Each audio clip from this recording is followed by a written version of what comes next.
எல்லாருக்கும் வணக்கம். நான் Hema Subramanian. Welcome to home cooking Tamil. பொதுவாக சாயங்காலம் சூடாக டீ காஃபி குடிக்கும்போது நல்ல மொறுன்னு ஏதாவது ஸ்நாக்ஸ் சாப்பிட எல்லாருக்குமே பிடிக்கும். இன்னைக்கு அப்படி ஒரு ஸ்நாக்ஸ் தான் ஸ்பெஷலாக பண்ண போகிறோம். இது வெத்தலை பஜ்ஜி. வாங்க எப்படி பண்ணுறதுன்னு பார்க்கலாம். நான் இங்கே ஃப்ரெஷ்ஷான வெத்தலையை எடுத்து வச்சிருக்கேன். முதல்ல இந்த வெத்தலை இருந்து காம்பு எடுத்துடலாம். நான் இதை ஒரு கத்திரிக்கோல் வச்சு இப்படி காம்பை மட்டும் எடுக்கிறேன். இதே மாதிரி எல்லா வெத்தலையும் கட் பண்ணி மடித்து ரெடி பண்ணி ஒரு பிளேட்டில் வச்சுக்கலாம். இப்போ பஜ்ஜி செய்ய மாவு ரெடி பண்ணிக்கலாம். ஒரு பவுலில் 2 கப் அளவுக்கு கடலை மாவு எடுத்திருக்கேன். 1/4 கப் அரிசி மாவு, 1 டீஸ்பூன் மிளகாய்த்தூள், 1 டீஸ்பூன் உப்பு, 1/4 டீஸ்பூன் பெருங்காயத்தூள், 1/4 டீஸ்பூன் மஞ்சள் தூள், 1/2 டீஸ்பூன் ஓமம் எடுத்து இப்படி லேசாக கசக்கி சேருங்க. கடைசியாக ஒரு சிட்டிகை சோடா உப்பு சேர்த்து எல்லாத்தையும் நல்லா கலந்துக்கோங்க.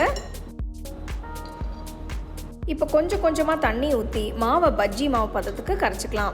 பஜ்ஜி மாவு ரொம்பவும் திக்காகவும் இல்லாமல் ரொம்பவும் தண்ணியாகவும் இல்லாமல் கரெக்டான கோட் ஆகிற பதத்துக்கு இருக்கணும்.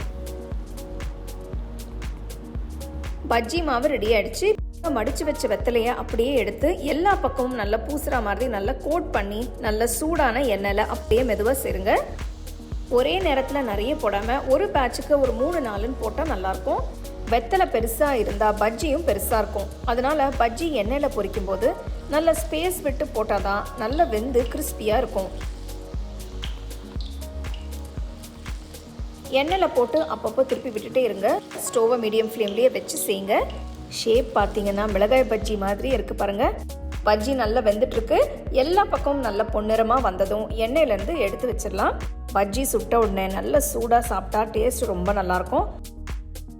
சுவையான வெத்தலை பஜ்ஜி தயாராகிடுச்சு. நல்ல கிறிஸ்பியாக டேஸ்டியாக இருக்குது. நான் நிறைய பஜ்ஜி ரெசிபிஸ் போட்டிருக்கேன். இன்றைக்கி அந்த லிஸ்ட்டில் ஒரு வெத்தலை பஜ்ஜியும் ஆட் பண்ணிக்கலாம்.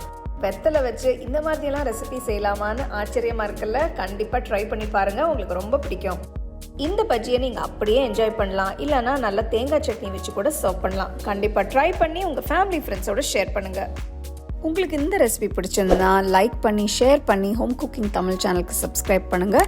மறக்காமல் பெல் ஐக்கானை கிளிக் பண்ணுங்கள். The second edition of the home cooking book is now available on Amazon as well as on shop.homecookingshow.in.